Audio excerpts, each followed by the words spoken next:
ए very good morning student, सुप्रभात दोस्तों। Welcome to needy classes. तो नीडी क्लासेस के 67th BPSC crash course series में आपका स्वागत है। और इस क्रैश कोर्स सीरीज में 45 दिन का प्लान है। 45 दिन में हम लोग बीपीएससी सिलेबस कंप्लीट कर लेंगे। सबसे पहले आप लोग नीडी क्लासेस चैनल को सब्सक्राइब कर लें, बेल आइकन को दबा दें। जितने भी वीडियोज आएंगे उसका नोटिफिकेशन आपके पास पहुँच जाएगा। तो नीडी क्लासेस जो एक फ्री इनिशिएटिव लेके आया है 45 डेज का 67 बीपीएससी के लिए क्रैश कोर्स है। और इसमें हम लोगों ने एक टॉपिक वाइज प्लान बनाया है।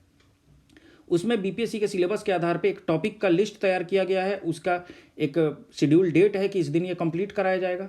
तो उसके लिए पहला जो हमारा शेड्यूल है जिससे हम स्टार्ट कर रहे हैं वो लूसेंट सीरीज है। लूसेंट सीरीज में हिस्ट्री के बहुत सारे वीडियो जा चुके हैं। 5 जनवरी से ही सीरीज स्टार्ट हो चुका है। और उसके बाद अभी लूसेंट साइंस में बायो का अभी पोर्शन चल रहा है। बायो के वीडियो जा रहे हैं, तो वीडियोज़ को आप लोग देखें। वीडियो अगर आपको पसंद आए तो लाइक करें, और अगर कुछ सुधार की आवश्यकता है तो उसमें कमेंट के माध्यम से हमें बताएं। तो आइए हम लोग लूसेंट के साइंस के सीरीज में बायोलॉजी पोर्शन में अगले टॉपिक को शुरू करते हैं, जो कि है हमारा रेस्पिरेटरी सिस्टम। तो रेस्पिरेटरी सिस्टम, जिसको श्वसन तंत्र भी कहते हैं, मनुष्य के श्वसन तंत्र का सबसे महत्वपूर्ण अंग जो है फेफड़ा या फुफ्फुस लंग्स होता है, जहाँ पर गैसों का आदान प्रदान होता है। इसलिए इसे फुफ्फुसीय श्वसन भी कहते हैं। श्वसन तंत्र के अंतर्गत वे सभी अंग आते हैं जिनसे होकर वायु का आदान प्रदान होता है, जैसे नासा मार्ग, ग्रसनी लैरिंग्स या स्वर यंत्र भी बोलते हैं लैरिंग्स को, वोकल जो वॉइस बॉक्स बोलते हैं इसको, ट्रैकिया हो गया, ब्रोंकाई हो गया, ब्रोंकियोल्स हो गया तथा फेफड़े आदि। अब हम लोग एक एक को पढ़ेंगे। नासा मार्ग जो है, जिसको नेसल पैसेज कहते हैं, इसका मुख्य कार्य सूंघने से संबंधित है। यह श्वसन नाल के द्वार का भी कार्य करता है। ठीक है, तो नेसल पैसेज क्या है, इससे हमारा ऑक्सीजन वो इंटर भी करता है, इसलिए श्वसन नाल के द्वार का कार्य भी करता है ये। इसके भीतर की गुहा म्यूकस कला, म्यूकस मेम्ब्रेन में स्तरित होती है। यह अस्तर लगभग आधा लीटर म्यूकस प्रतिदिन स्रावित करती है। अब म्यूकस क्यों रहता है, तो यह अस्तर जो म्यूकस का जो लेयर है वो धूल के कण, जीवाणु या अन्य सूक्ष्म जीव को शरीर के अंदर प्रवेश करने से रोकती है। यह शरीर में प्रवेश करने वाली वायु को नम एवं शरीर के ताप को भी बराबर बनाती है। तो नेसल पैसेज हो गया। अगला जो है वो है फेरिंग्स, जिसको हम लोग ग्रसनी भी बोलते हैं। यह नासा गुहा के ठीक पीछे स्थित होता है फेरिंग्स जो है। अब लैरिंग्स या स्वर यंत्र, लैरिंग्स या वॉइस बॉक्स क्या है, श्वसन मार्ग का वह भाग जो ग्रसनी को ट्रैकिया से जोड़ता है, जो फेरिंग्स को ट्रैकिया से जोड़ता है, उसको हम लोग क्या कहेंगे, तो उसको हम लोग लैरिंग्स या वॉइस बॉक्स कहते हैं। लैरिंग्स या स्वर यंत्र कहलाता है। इसका मुख्य कार्य ध्वनि उत्पादन करना है। लैरिंग्स प्रवेश द्वार पर एक पतला पत्ती समान कपाट होता है, जिसे इपिग्लॉटिस कहते हैं। अब लैरिंग्स का जो प्रवेश द्वार है वहाँ एक पत्ती समान क्या होगा, एक ब्लॉकेज होगा और एक लिबलिबी होगा, जिसको हम लोग इपिग्लॉटिस कहते हैं। तो जब कुछ भी निगलना होता है तो यह ग्लॉटिस द्वार बंद कर देता है। क्यों? क्योंकि हमारा शुरू में विंड पाइप और फूड पाइप एक ही होता है। फूड पाइप जो है हमारा ओएसोफेगस, और विंड पाइप जो है वो एक ही होता है। तो उन दोनों का जहाँ मिलन होता है वहाँ एक जो वही इपिग्लॉटिस होता है। तो जब भी हम कुछ निकलते हैं तो इपिग्लॉटिस जो है वही ऑपरेट होता है, इपिग्लॉटिस। और जब कुछ भी निकलना होता है तो ये इपिग्लॉटिस जो है बंद कर देता है इसको, जिससे भोजन श्वास नली में प्रवेश नहीं कर पाता है। तो इपिग्लॉटिस बंद हो जाता है, जिससे विंड पाइप ब्लॉकेज हो जाता है और इसलिए विंड पाइप में भोजन नहीं आ पाता है। अब हम लोग ट्रैकिया के बारे में पढ़ेंगे। यह वक्ष गुहा थोरैसिक कैविटी में प्रवेश करती है। ट्रैकिया की दोनों प्रमुख शाखाओं को प्राथमिक ब्रोंकियोल कहते हैं। दायां ब्रोंकियोल 3 शाखाओं में, अभी आपका लंग्स हो जाता है तो लंग्स के बीच में ये ट्रैकिया कहलाता है आपका। ठीक है, तो ट्रैकिया की दोनों प्रमुख शाखाओं को प्राथमिक ब्रोंकियोल कहते हैं। दायां ब्रोंकियोल 3 शाखाओं में बंटकर दाईं ओर के फेफड़े में प्रवेश करती है। ठीक है, और बायां ब्रोंकियोल केवल 2 शाखाओं में बंटकर बाएं फेफड़े में प्रवेश करती है। ठीक है, फेफड़ा जिसको लंग्स कहते हैं, वक्ष गुहा में एक जोड़ी फेफड़े होते हैं। इनका रंग लाल होता है तथा इनकी रचना स्पंज के समान होती है। दायां फेफड़ा बाएं फेफड़े के तुलना में थोड़ा सा, दायां फेफड़ा जो है वो बड़ा होगा। अच्छा, आप लोग देख रहे होंगे तो आपको लगता होगा कि ये बायां है और ये दायां है। नहीं, मनुष्य के शरीर को इमेजिन कीजिए, पीछे कोई इंसान को खड़ा हुआ इमेजिन कीजिए, तो ये उसका दायां हाथ होगा, ये उसका बायां हाथ। वैसे ही ये दायां फेफड़ा, ये बायां। तो दायां जो फेफड़ा है वो क्या होता है, थोड़ा सा बड़ा होता है बाएं की तुलना में। प्रत्येक फेफड़ा एक झिल्ली द्वारा घिरा रहता है। एक मेम्ब्रेन होता है जिसको प्लूरल मेम्ब्रेन कहते हैं। प्रश्न आएगा कि फेफड़ा किस झिल्ली से घिरा रहता है, उसको प्लूरल मेम्ब्रेन कहते हैं। फेफड़े में रुधिर कोशिकाओं का जाल बिछा रहता है, बहुत ब्लड सेल्स होते हैं वहाँ, यही कारण है कि फेफड़े का रंग लाल होता है। यहाँ पर O2 रुधिर में चली जाती है ब्लड में और CO2 बाहर आ जाती है। अब श्वसन की प्रक्रिया को 4 भागों में बांटा जा सकता है। क्या क्या है? बाह्य श्वसन जिसको एक्सटर्नल रिस्पिरेशन कहते हैं, फिर दूसरा है गैसों का परिवहन जिसको ट्रांसपोर्टेशन ऑफ गैसेज कहते हैं, तीसरा आंतरिक श्वसन जिसको इंटरनल रिस्पिरेशन कहते हैं, और चौथा कोशिकीय श्वसन जिसको सेलुलर रिस्पिरेशन कहते हैं। अब हम लोग आएंगे बाह्य श्वसन। तो यह निम्न 2 पदों में विभक्त होता है। जो आपका एक्सटर्नल रिस्पिरेशन है, श्वासोच्छ्वास और गैसों का विनिमय, ठीक है। तो अब ब्रीदिंग जो है उसको श्वासोच्छ्वास कहेंगे। तो जो आपका एक्सटर्नल रिस्पिरेशन है उसमें ब्रीदिंग आएगा। तो फेफड़ों में निश्चित दर से वायु भरी व निकाली जाती है जिसे सांस लेना या श्वासोच्छ्वास कहते हैं, ठीक है। अब श्वासोच्छ्वास की क्रिया कैसे होती है, मैकेनिज्म ऑफ ब्रीदिंग देखेंगे हम लोग। तो इसमें निःश्वसन और उच्च श्वसन, इंस्पिरेशन और एक्सपीरेशन क्या होगा। इस अवस्था में वायु वातावरण से वायु पथ द्वारा फेफड़े में प्रवेश करती है जिससे वक्ष गुहा का आयतन बढ़ जाता है। इससे क्या है, आपका जो सीना है वो फूलेगा जब आपकी हवा प्रवेश करेगी, एवं फेफड़े में एक निम्न दाब का निर्माण हो जाता है जिससे वायु वातावरण से फेफड़ों में प्रवेश करती है। यह हवा तब तक प्रवेश करती रहती है जब तक कि वायु का दाब शरीर के अंदर एवं बाहर बराबर ना हो जाए। तो अंदर एक वैक्यूम क्रिएट होगा और उसी वैक्यूम के थ्रू हवा अंदर जाएगी और तब तक हवा अंदर जाती रहेगी जब तक हवा का दाब अंदर और बाहर बराबर ना हो जाए। अब उच्च श्वसन जिसको एक्सपीरेशन कहते हैं, इसमें श्वसन के पश्चात वायु उसी वायु पथ के द्वारा फेफड़े से बाहर निकलकर वातावरण में पुनः लौट जाती है जिस पथ से वह फेफड़े में प्रवेश करती है। अब श्वासोच्छ्वास में वायु का संगठन हम लोग देख लेंगे। तो अंदर ली गई जो वायु होती है वो मिक्सचर होती है नाइट्रोजन, ऑक्सीजन, कार्बन डाइऑक्साइड और अन्य गैसों का। तो सबसे ज़्यादा मात्रा में नाइट्रोजन होता है वायु में, 78.09% होगा, और उसमें ऑक्सीजन 21% होगा, 20 कहीं दिया रहता है, 21 भी मानिए। कार्बन डाइऑक्साइड जो है वो 0.03%। और बाहर निकाली गई जो वायु है उसमें नाइट्रोजन तो 78.09, मतलब जितना नाइट्रोजन हम लोग लेंगे उतना ठीक बाहर निकाल देंगे। और ऑक्सीजन जो है उसका स्तर कम हो जाएगा, 17% हो जाएगा, और कार्बन डाइऑक्साइड 4% हो जाएगा। तो सांस द्वारा लगभग 400 मिलीलीटर पानी प्रतिदिन हमारे शरीर से बाहर निकलता है वाटर वेपर के फॉर्म में। अब गैसों का विनिमय, एक्सचेंज ऑफ गैसेज पढ़ेंगे हम लोग। तो गैसों का विनिमय जो है फेफड़े के अंदर होता है। यह गैसीय विनिमय घुली अवस्था में या डिफ्यूजन ग्रेडियंट विसरण प्रवणता के आधार पर साधारण विसरण डिफ्यूजन के द्वारा होता है। गैस जो है एक जगह से दूसरी जगह डिफ्यूजन की प्रक्रिया से जाती है विसरण के द्वारा, ये आपको पता ही होगा।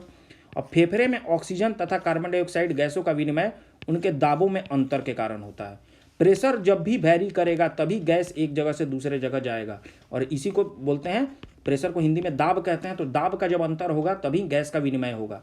इन दोनों गैसों की विसरण की दिशा एक दूसरे के ठीक विपरीत होती है। अब हम लोग गैसों का परिवहन पढ़ेंगे। गैसों का O2 एवं CO2 फेफड़े से शरीर की कोशिकाओं तक पहुंचना, फेफड़े से शरीर की कोशिकाओं तक जो भी सेल्स तक पहुंच जाना तथा पुनः फेफड़े तक वापस आने की क्रिया को गैसों का परिवहन कहते हैं, ठीक है। क्या हुआ, CO2 जो है वो शरीर के फेफड़े से शरीर की कोशिकाओं तक पहुंचा, और फिर शरीर से की कोशिकाओं से CO2 जो है वो फेफड़े तक वापस पहुंच गया, तो उसको गैसों का परिवहन कहेंगे। ऑक्सीजन का परिवहन रुधिर में पाए जाने वाले लाल वर्णक हीमोग्लोबिन के कारण होता है। अब जो ब्लड में RBC होता है, तो RBC में जो हीमोग्लोबिन होता है वो क्या करता है, ऑक्सीजन को अवशोषित करता है, तो इसी के कारण ऑक्सीजन का परिवहन होता है। अब हम लोग कार्बन डाइऑक्साइड का परिवहन कोशिकाओं से फेफड़े तक हीमोग्लोबिन के द्वारा केवल 10 से 20% तक ही हो पाता है। क्यों? क्योंकि ऑक्सीजन जो है उसको ज़्यादा अवशोषित करता है हीमोग्लोबिन कार्बन डाइऑक्साइड की अपेक्षा। कार्बन डाइऑक्साइड का परिवहन रक्त परिसंचरण के द्वारा अन्य प्रकार से भी होता है। कैसे? कार्बन डाइऑक्साइड प्लाज्मा में भी घुल जाता है, हीमोग्लोबिन से होता है 10 से 20%, उसके बाद अन्य प्रकार से भी होता है। कैसे? प्लाज्मा में घुलकर। CO2 प्लाज्मा में घुलकर कार्बनिक अम्ल बना लेता है। क्या बना लेगा? कार्बोनिक एसिड, जिसको H2CO3 बोलते हैं, कार्बोनिक एसिड बना लेगा, मतलब प्लाज्मा में घुल जाएगा CO2, और इस रूप में वो 7% CO2 का परिवहन होता है। अब दूसरा क्या है, बाइकार्बोनेट्स के रूप में भी CO2 जाएगा। कैसे? बाइकार्बोनेट्स के रूप में CO2 का लगभग 70% भाग परिवहन होता है। तो प्रश्न आ जाएगा कि CO2 जो है वो ब्लड में सबसे ज़्यादा किस फॉर्म में जो है परिवहन होता है, तो वो है बाइकार्बोनेट्स के फॉर्म में। वह रुधिर के पोटेशियम एवं सोडियम के साथ मिलकर अब ब्लड में पोटेशियम भी है, सोडियम भी है, तो उसके साथ पोटेशियम बाइकार्बोनेट और सोडियम बाइकार्बोनेट का निर्माण कर लेता है और ऐसे CO2 जो है वो परिवहित हो जाता है। अब तीसरा आंतरिक श्वसन पढ़ेंगे हम लोग। शरीर के अंदर रुधिर एवं ऊतक द्रव के बीच गैसीय विनिमय होता है, उसे आंतरिक श्वसन बोलते हैं, इंटरनल रिस्पिरेशन। तो एक्सटर्नल रिस्पिरेशन तो समझ गए हम लोग, अब इंटरनल रिस्पिरेशन भी होता है शरीर में। कैसे? शरीर के अंदर जो ब्लड है एवं जो टिश्यूज के लिक्विड्स हैं उसमें गैसेज का एक्सचेंज होगा। तो जो आपस में टिश्यू होंगे, बॉडी के ऑर्गन्स होंगे, ऑर्गन में टिश्यू हैं, तो टिश्यू और ब्लड के अंदर क्या होगा? गैस का एक्सचेंज होगा, और इसको ही इंटरनल रिस्पिरेशन या आंतरिक श्वसन कहते हैं। फेफड़ों में होने वाले गैसीय विनिमय को बाह्य श्वसन कहते हैं। इसमें जब रुधिर ऑक्सी हीमोग्लोबिन कोशिकाओं में पहुंचता है तो ऑक्सीजन विमुक्त होता है एवं खाद्य पदार्थों का ऑक्सीकरण हो जाता है, जिससे ऊर्जा विमुक्त हो जाती है। अब हम लोग कोशिकीय श्वसन पढ़ेंगे, ठीक है, सेलुलर रिस्पिरेशन जिसको बोलते हैं। तो खाद्य पदार्थों के पाचन के फलस्वरूप, अब खाद्य पदार्थ का पाचन हो गया तो उससे प्राप्त क्या होगा? ग्लूकोज का कोशिका में ऑक्सीजन द्वारा ऑक्सीकरण होता है। अब ग्लूकोज है वो कहाँ पहुँच गया? सेल्स में पहुँच गया, और वहाँ ग्लूकोज का ऑक्सीडेशन होगा, और इसको सेलुलर रेस्पिरेशन कहेंगे, कोशिकीय श्वसन कहते हैं। कोशिकीय श्वसन दो प्रकार के होते हैं। कैसे? एनारोबिक रिस्पिरेशन जिसको अनाक्षी श्वसन कहते हैं। तो जो श्वसन ऑक्सीजन की अनुपस्थिति में होता है उसे अनोक्सी श्वसन कहते हैं। इसमें ग्लूकोज बिना ऑक्सीजन के मांसपेशियों में लैक्टिक एसिड और बैक्टीरिया एवं ईस्ट की कोशिकाओं में इथाइल अल्कोहल में विघटित हो जाता है। जैसे हमारे देखेंगे कि मसल्स में क्या होता है, जब भी हम एक्सरसाइज करते हैं तो हमारे मसल्स जो भी हैं उस मसल्स में क्या होता है कि बहुत ज़्यादा पेन होने लगता है। क्यों? क्योंकि वहाँ लैक्टिक एसिड का फॉर्मेशन हो जाता है। जो भी ग्लूकोज रहता है मस्कुलर सेल्स में, वो ग्लूकोज को प्रॉपर ऑक्सीजन नहीं मिल पाता है, और इस कारण से वो ग्लूकोज जो है वो लैक्टिक एसिड में बदल जाता है। ग्लूकोज जो है वो लैक्टिक एसिड में बदल जाता है, तो वो एनारोबिक रिस्पिरेशन होगा। और बैक्टीरिया एवं ईस्ट की कोशिकाओं में जो बैक्टीरिया रहता है और ईस्ट जो रहता है उसके सेल्स में इथाइल अल्कोहल बनेगा। इसे शर्करा किण्वन, शुगर फर्मेंटेशन भी कहते हैं। इसके अंतर्गत होने वाले संपूर्ण प्रक्रम को ग्लाइकोलिसिस कहते हैं। अनाक्षी श्वसन के अंत में पाइरुविक अम्ल बनता है। कौन सा बनेगा? तो एनारोबिक रिस्पिरेशन के अंत में पाइरुविक अम्ल या पाइरुविक एसिड बनेगा। अनाक्षी श्वसन प्रायः जीवों में गहराई पर स्थित ऊतकों में, जो भी जीव गहराई में है और गहराई पर स्थित जो भी जीवों में जो गहराई पर स्थित ऊतक हैं, ठीक है, उसमें होगा। अंकुरित होते बीजों में एवं फलों में थोड़े समय के लिए होता है, परंतु ईस्ट एवं जीवाणु में यह हमेशा होते रहता है, प्रायः होते रहता है। अब हम लोग एरोबिक रिस्पिरेशन जिसको ऑक्सी श्वसन कहते हैं उसके बारे में पढ़ेंगे। यह ऑक्सीजन की उपस्थिति में होता है, नाम से ही है एरोबिक रिस्पिरेशन, ऑक्सी श्वसन। इसमें श्वसनीय पदार्थ का पूरा ऑक्सीकरण होता है, जिसके फलस्वरूप CO2 एवं H2O बनते हैं तथा काफ़ी मात्रा में ऊर्जा विमुक्त होती है। अब इसका रिएक्शन दिया हुआ है, समीकरण दिया हुआ है, C6H12O6, ये ग्लूकोज है, और ग्लूकोज का क्या हो रहा है? ऑक्सीडेशन हो रहा है 6O2 के साथ मिलकर, क्या या कार्बन डाइऑक्साइड, वाटर और एनर्जी में टूट जा रहा है। 2830 किलो जूल ऊर्जा निकल रही है। कोशिकीय श्वसन में होने वाली जटिल प्रक्रिया को दो भागों में बांटा गया है। अब जो आपका एरोबिक रिस्पिरेशन है ये भी दो पार्ट में बटा हुआ है। क्या है? पहला पार्ट का नाम है ग्लाइकोलिसिस। अब इसका अध्ययन सर्वप्रथम एम्बेडेन मेयरहॉफ और पार्सन ने किया था, इसलिए इसे EMP पथ भी कहते हैं। आ जाता है कि एम्बेडेन मेयरहॉफ पार्सन, EMP ने किया था, इसलिए इसे EMP पथ भी कहते हैं। इसको अनाक्षी श्वसन, एनारोबिक रिस्पिरेशन या शर्करा किण्वन, शुगर फर्मेंटेशन भी कहा जाता है। तो ग्लाइकोलिसिस को शुगर फर्मेंटेशन भी कहा जाता है। इसमें ऑक्सीजन की अनुपस्थिति में ऊर्जा मुक्त होती है। यह अवस्था ऑक्सी, एरोबिक एवं अनॉक्सी, एनारोबिक दोनों प्रकार के श्वसन में उपस्थित रहती है। यह ग्लूकोज अणु का ग्लाइकोलिसिस में विघटन के फलस्वरूप पाइरुविक अम्ल के दो अणु बनते हैं। तो अगर ग्लूकोज जो अणु है वो अगर उसका ग्लाइकोलिसिस हो गया तो उसके विघटन के फलस्वरूप क्या होगा? दो मॉलिक्यूल्स बनेंगे पाइरुविक एसिड के, ठीक है। इस प्रक्रिया को आरंभ करने में दो अणु ATP क्या है? एडिनोसिन ट्राइफॉस्फेट, तो 2 ATP खर्च हो जाएगा, किंतु प्रक्रिया के अंत में 4 अणु ATP प्राप्त हो जाएंगे। तो अतः ग्लाइकोलिसिस के फलस्वरूप 2 अणु नेट ATP प्राप्त होते हैं। क्यों? क्योंकि जो ये प्रक्रिया होगा, ऑक्सीडेशन होगा, एरोबिक श्वसन जो होगा, इसमें 2 ATP खर्च होगा लेकिन 4 ATP निकलेगा, तो इसलिए नेट 2 ATP हमें प्राप्त हो जाएंगे, अर्थात 16,000 कैलोरी 2 × 8,000 ऊर्जा प्राप्त होती है।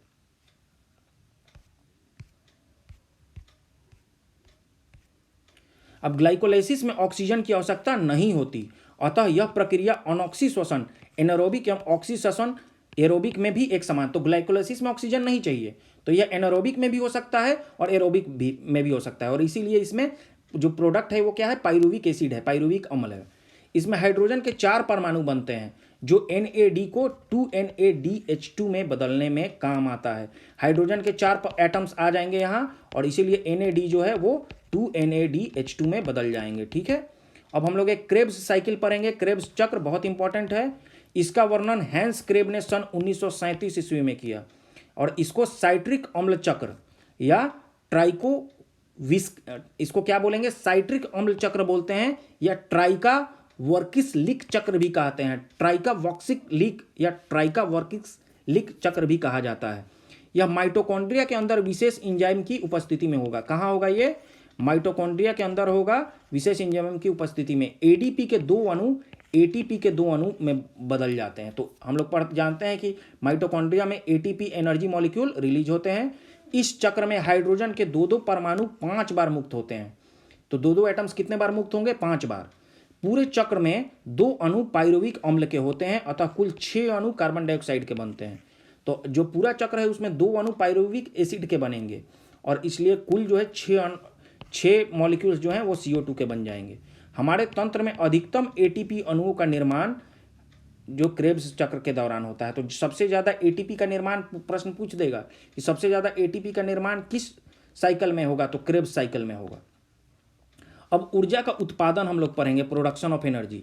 पाइरुविक अम्ल के अणु के ऑक्सीकरण से जो पाइरुविक एसिड जो हुआ उसका जब ऑक्सीकरण हो गया तो उससे ATP का 1 अणु 5 अणु NADH के व 1 अणु FADH2 का बनता है। क्या क्या बनेगा, पाइरुविक एसिड का जब ऑक्सीकरण हो जाएगा तो ATP का 1 अणु 5 अणु NADH का और 1 अणु FADH2 का बनेगा, और NADH के 1 अणु से फिर 3 अणु ATP का, और FADH2 के 1 अणु से ATP के 2 अणु प्राप्त होंगे। तो अब क्या हो गया, इस प्रकार पाइरुविक अम्ल का 1 अणु जब होगा तो 1 प्लस, क्योंकि 1 ATP तो डायरेक्ट निकल रहा है और चूंकि 3 NADP निकल रहा है तो क्या हो जाएगा, 3 से फिर 5 में मल्टीप्लाई कर लीजिए, और फिर आपका FADH2 जो है वो कितना निकल रहा है, 1 अणु निकल रहा है, तो उसमें भी 2 से मल्टीप्लाई कर लेंगे क्योंकि उसमें 2 ATP निकल रहा है, तो टोटल 18 अणु ATP निकलते हैं एक पाइरुविक एसिड के 1 अणु से। अब ग्लूकोज के 1 अणु से 2 पाइरुविक अम्ल के अणु बनते हैं, तो इससे 18 अणु ATP। तो एक पाइरुविक एसिड जहां दिखा आपको उससे का मतलब है 18 मॉलिक्यूल ATP, और ग्लूकोज के 1 अणु से 2 पाइरुविक एसिड मिलते हैं तो इसलिए आपको 36 ATP मिल जाएगा। तो ग्लाइकोलाइसिस के दौरान भी 2 ATP अणुओं का लाभ होता है, अतः ग्लूकोज के 1 अणु के श्वसन से अगर 1 ग्लूकोज का ग्लाइकोलाइसिस होता है तो 2 + 36 38 ATP मिलता है। क्यों, क्योंकि ग्लाइकोलाइसिस जब होगा तो उसमें 2 ATP प्लस ग्लूकोज में क्या होता है, 2 पाइरुविक अम्ल बना तो उससे 36 ATP आ गया, तो 36 ATP और 2 ATP मिलके आपका 38 ATP हो गया। तो अतः ग्लूकोज का अगर 1 मॉलिक्यूल का अगर श्वसन हो रहा है तो कितना ATP मिलेगा, तो 38 ATP मिलेगा। ये भी प्रश्न आ सकता है। अब श्वसनीय पदार्थ के बारे में हम लोग पढ़ेंगे। कार्बोहाइड्रेट, वसा एवं प्रोटीन प्रमुख श्वसनीय पदार्थ हैं। क्या क्या हैं, कार्बोहाइड्रेट, वसा एवं प्रोटीन, ये तीनों वो प्रमुख श्वसनीय पदार्थ हैं। सबसे पहले कार्बोहाइड्रेट का श्वसन होता है। किसका श्वसन होगा, कार्बोहाइड्रेट का। तो यही कारण है कि सबसे ज़्यादा कार्बोहाइड्रेट तुरंत एनर्जी देता है। क्यों, क्योंकि इसका श्वसन सबसे पहले होता है। इसके बाद वसा का श्वसन होगा। कार्बोहाइड्रेट एवं वसा का भंडार समाप्त होने के बाद ही प्रोटीन का श्वसन होता है। अब नोट, श्वसन एक अपचयी प्रक्रिया है, कैटालिटिक प्रोसेस है, कैटाबॉलिक प्रोसेस है। इससे शरीर के भार में कमी भी होती है। तो श्वसन का नियंत्रण कौन करेगा, मस्तिष्क में जो मेडुला ऑब्लोंगाटा है उसी से श्वसन का नियंत्रण किया जाता है। प्रश्न आ जाएगा कि ब्रीदिंग या श्वसन का नियंत्रण कौन करता है, तो मस्तिष्क का मेडुला ऑब्लोंगाटा करता है। अब इसके बाद हमारा टॉपिक शुरू होगा पोषक पदार्थ। तो अब ये जो हमारा वीडियो है इसमें बहुत सारे कंटेंट हैं, बहुत सारे टॉपिक्स हैं, एक एक कंटेंट में बहुत सारे सब कंटेंट्स हैं, तो इसलिए वीडियो काफ़ी कॉम्प्लेक्स है। इस वीडियो को बहुत ध्यान से पढ़ना होगा। आप लोग शॉर्ट नोट्स बना लें ताकि रिवीजन के टाइम में बहुत सुविधा हो, और इस वीडियो को कम से कम 1 या 2 बार जरूर देखें। 2-3 बार वीडियो अगर आप लोग देख लेंगे तो आप पूरा आपका क्लियर हो जाएगा। बायो को बहुत अच्छे से तैयार करना होगा BPSC के लिए, क्योंकि साइंस के ही 35 से 37 प्रश्न होते हैं, या 30 से 35 तो जब मिल ही जाएंगे, आपके 30 प्रश्न मिनिमम रहेंगे, जिसमें से 15 से 20 प्रश्न आपके बायोलॉजी के रहेंगे। तो सोच लीजिए 150 का बीपीएससी का पेपर है, उसमें से 20 प्रश्न अकेले बायो के हो जाते हैं। तो इसका कितना इंपॉर्टेंस है आप खुद समझ सकते हैं। इसलिए हर एक वीडियो को 2 या 3 बार देखिए, बार बार देखिए। पहली बार में देखिए जो नॉर्मल स्पीड है उसमें, दूसरी बार नॉर्मल स्पीड में, तीसरे चौथे बार में स्पीड बढ़ा लीजिए, 1.5x 1.5x या 2x करके स्पीड आप रिवीजन कर लिए। शॉर्ट नोट्स बनाइए, क्रिस्पी नोट्स बनाइए, उस नोट्स को बार बार पढ़िए, और तब जाके क्या होगा, 20 में आप 18, 17, 19 तक स्कोर कर पाएंगे। कंपटीशन लेवल में आपका स्थान सबसे आगे रहेगा। तो इस प्रकार से अगला सीरीज जो हम लेके आएंगे लूसेंट के साइंस में बायोलॉजी सीरीज में, वो अगला टॉपिक हमारा पोषक पदार्थ से शुरू होगा। लेकिन सबसे पहले हर एक वीडियो जो भी वीडियो मिले आपको, इसके लिए आपको क्या करना होगा, नीडी क्लासेस के चैनल को सब्सक्राइब कर लेना होगा और अपने दोस्तों में भी शेयर करिए आप। क्यों? क्योंकि ये बिल्कुल निःशुल्क है, तो दोस्तों का भी भला हो जाएगा। और जो भी वीडियोज़ आपको मिले उसको आप लाइक कीजिए। अगर आपको अच्छा लगता है तो हमारा जो मेहनत है वो सार्थक होगा अगर आप लाइक करेंगे तो। और कमेंट कीजिए, कमेंट में अगर कुछ त्रुटियां हैं तो बताइए, ताकि हम वीडियो को सुधार करके आएँ। तो फिर अगले टॉपिक में पोषक पदार्थ से हम लोग शुरू करेंगे और अगले टॉपिक में फिर मिलेंगे आपसे। तब तक के लिए धन्यवाद।